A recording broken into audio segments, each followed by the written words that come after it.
तो आप हैरान हो गए होंगे कि आखिरकार ऐसी क्या जरूरत आन पड़ी कि मैं आपके सामने इस समय प्रस्तुत हुआ, यानी कि आपके सामने खड़ा हूं।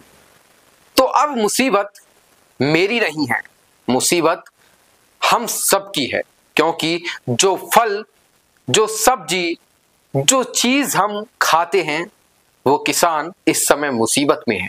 जी हां, उत्तर प्रदेश में इस समय फसलें बुवाई की ओर हैं, यानी कि खेत जुत चुके हैं और उनकी जुताई के बाद बुवाई होनी है। लेकिन सरकार के तीखे रवैये से, या फिर माने कि सरकार डीएपी उत्पन्न नहीं कर पा रही है, यह केवल उत्तर प्रदेश का ही नहीं बल्कि संपूर्ण भारत का मामला है, क्योंकि किसान संपूर्ण भारत में है और ज्यादातर यह मुद्दे उठते हैं पंजाब से, यह मुद्दे उठते हैं हरियाणा से, और यह मुद्दे उठते हैं उत्तर प्रदेश से, यह मुद्दे उठते हैं मध्य प्रदेश से। तो कुछ अखबारों की हेडलाइंस हैं जो मैं अपने माध्यम से आपको सुनाऊंगा और आप स्क्रीन पर भी देख रहे होंगे। दैनिक जागरण की यह हेडलाइन है, सुनो सरकार डीएपी के लिए लग रही कतार। अब आप खुद ही समझ जाइए इस हेडलाइन से कि आखिरकार मैं किस बात पर चर्चा करने वाला हूं। जी हां, यह सही बात है कि सरकार सुन नहीं रही और किसान रात के 8 बजे से कतार में लग जाता है। कहां लग जाता है, यह भी एक प्रश्न है जिसका जवाब मैं अभी देने वाला हूं। जगह जगह सरकारी खाद वितरित की जाती है और उस खाद वितरण होने में बहुत देर होती है या तो जो डीएपी है वो स्टॉक में नहीं आ पा रही, या फिर ऊपर से यानी कि केंद्र सरकार डीएपी का वितरण ठीक प्रकार से करना नहीं चाह रही है। तो किसान भी इससे परेशान है, साथ ही जो मोटे किसान हैं जिनके पास 100 बीघा से ऊपर जमीन है, जिनके पास 250 बीघा जमीन है, वो इतने परेशान हो चुके हैं कि एक खबर अतरौली से मैं पढ़ रहा था और अतरौली में यह खबर थी कि एक 250 बीघा की जुताई करने वाला, खेती करने वाला एक किसान एसडीएम तहसीलदार से मिलने जाता है, लेकिन वो मौके पर नहीं मिलते हैं। जब उनसे संवाददाता ने पूछा कि आखिरकार आपकी क्या समस्या है, तो उन्होंने बताया जो किसान हैं बड़े किसान हैं और सबसे बड़ी बात कि वो एक गांव के प्रधान भी है और उनका नाम है बच्चू सिंह। बच्चू सिंह कह रहे हैं एसडीएम से, तहसीलदार से, यहां तक कि वह डीएम के पास भी जा चुके हैं और उनको सब जगह से निराशा ही झेलनी पड़ी है। जब वह एसडीएम के पास गए, अतरौली के जो एसडीएम हैं और तहसीलदार हैं उनके पास गए, तो उन्होंने कहा या तो अधिकारी जी, एसडीएम साहब मेरी जमीन को अपने नाम करा लीजिए या फिर हमें समय पर डीएपी दे दीजिए। जब उनसे बात की गई कि 250 से 300 बीघा जमीन के लिए कितनी डीएपी चाहिए, तो एक मोटे किसान ने, एक प्रधान ने जो गांव का प्रतिनिधित्व करता है, उसने कहा कि मेरी खेती के लिए 200 कट्टे की जरूरत है और मुझे मिले हैं केवल और केवल 20 कट्टे डीएपी के। अर्थात आप लगा सकते हैं अनुमान कि जिस जगह 200 कट्टे की डीएपी की जरूरत है वहां 1 बोरा, वहां 20 बोरा दिए जा रहे हैं। तो समस्या कितनी गंभीर है, क्योंकि यदि इस बार की खेती मारी गई तो हो सकता है कि अगली बार की भी मारी जाए, यह उस किसान का कहना था। तो बहुत सारी हेडलाइंस हैं, अभी एक हेडलाइंस और आप स्क्रीन पर देख रहे होंगे। मैं यह खबर है अतरौली की ही है, अतरौली ही मैंने आज एक मेन फोकस में लिया है कि डीएपी स्कूल कॉलेज छोड़ बेटियां भी लगी लाइन में। रात के 1 बजे से ही अतरौली की सहकारी समिति में पहुंचने लगे थे किसान।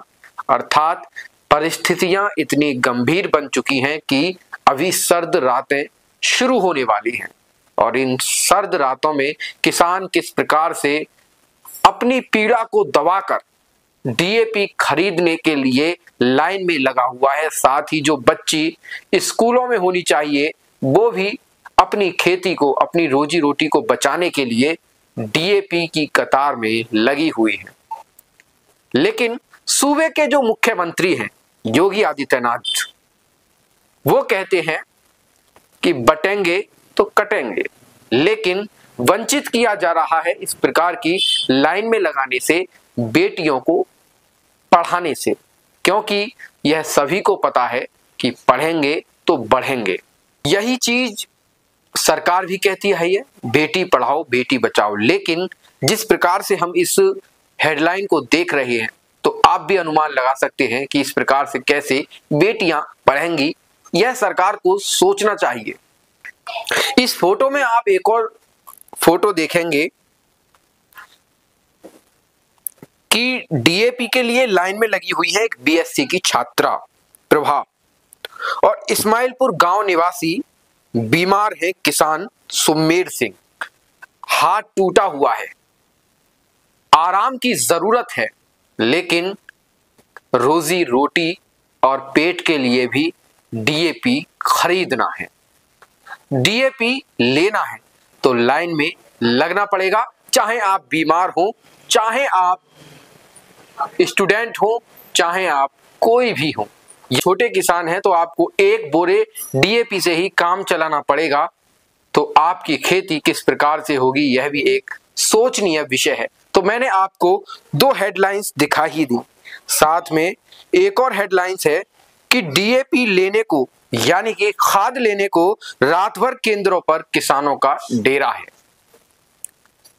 किसान बन गया, अब किसान जो है जवान की भूमिका निभा रहा है, क्योंकि जवान जो हैं वो बॉर्डर पर पहरा देते हैं और रात को अब किसान अपने केंद्रों पर पहरा दे रहा है कि कैसे भी करके डीएपी मिल जाए, खाद मिल जाए, तो कैसे इस देश की जो खेती है, इस देश का जो भविष्य है वो किस प्रकार से सुरक्षित हाथों में है। यह भी एक सोचनीय विषय है, क्योंकि सरकार का रवैया इस पर कुछ ठीक नहीं लग रहा है। जगह जगह जहां भी जाते हैं वहां किसान अब रुष्ट नजर आता है, क्योंकि खाद समय पर ना मिल पाने से खेती को बहुत बड़ा नुकसान होने जा रहा है या हो सकता है। हम जगह जगह गए, हमने रिपोर्टिंग की, हमने लोगों से जाना, हमने सूत्र भी लगाए, हमने बहुत सारी चीजें की, अपने माध्यम से सर्च की, खोज की, तो डीएपी की भरपाई सरकार नहीं कर पा रही है।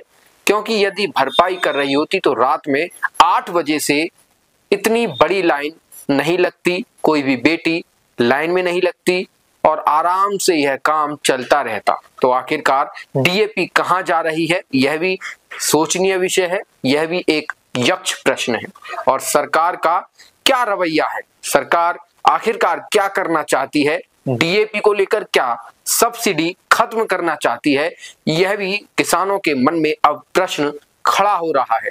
इतना परेशान कर रही है सरकार किसानों को, तो हो भी सकता है कि यह भी एक एजेंडा किस सरकार का हो।